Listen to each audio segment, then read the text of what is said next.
トークトークイルボの日本語。わらしべ長者。日本昔話。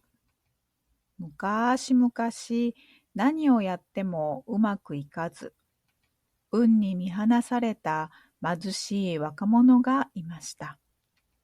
そんな貧しい若者は観音様にお参りして、自分の命と引き換えでもいいから、どうか運を授けてほしいと願掛けをしました。すると観音様は若者に向かって言いました。お寺の門を出たとき、お前は転ぶ。その時、手にしたものを大事にしなさい。そして西の方角へと向かいなさい。観音様のお言葉に若者は半信半疑でした。しかし若者がお寺の門を出て歩いていくと、観音様のお言葉通り本当に石につまずいて転びました。そして手には一本のわらしべを掴んでいたのでした。若者は西へ歩いていくことにしました。すると途中で一匹のアブが飛んできました。アブを捕まえて若者は藁に縛って飛ばしながら歩きました。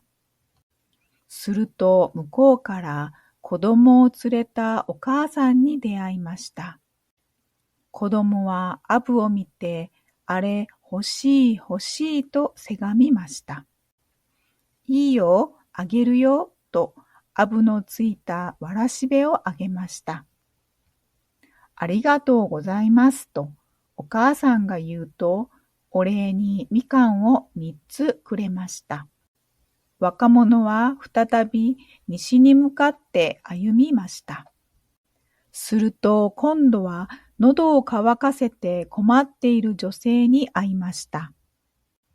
若者は水の代わりにお礼にもらったみかんを差し出し、これお上がりなさいと3つのみかんをあげました。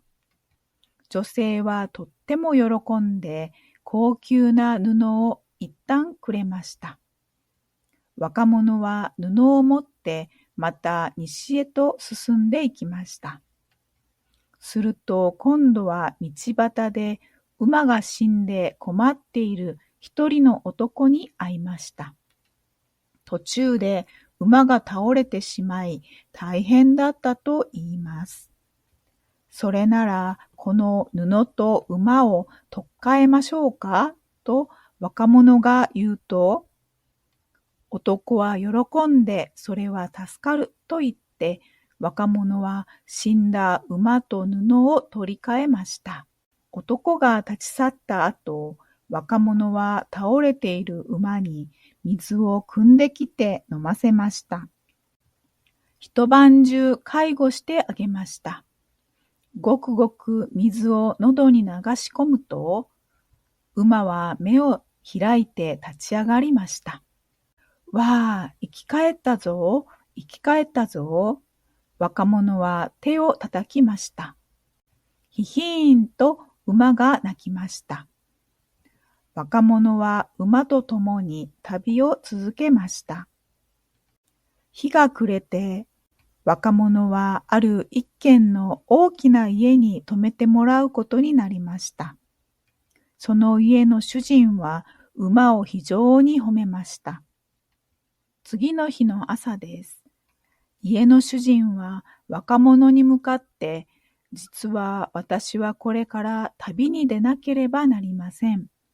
そこでお願いがあるのですが、あなたの馬を貸してはもらえませんかというのでした。若者は気持ちよく、いいですよ、どうぞお使いください。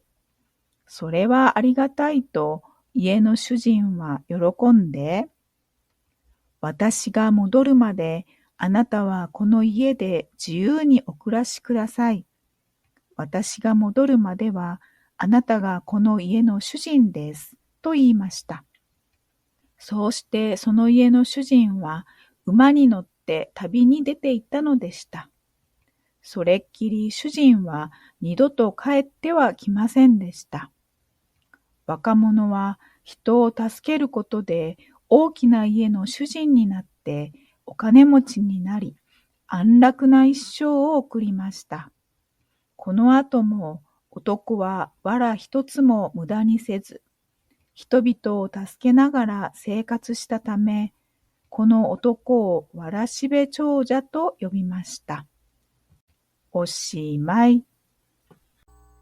最後まで視聴してくださりありがとうございました。日本語の勉強に少しでも役に立ったなら、いいね、チャンネル登録よろしくお願いします。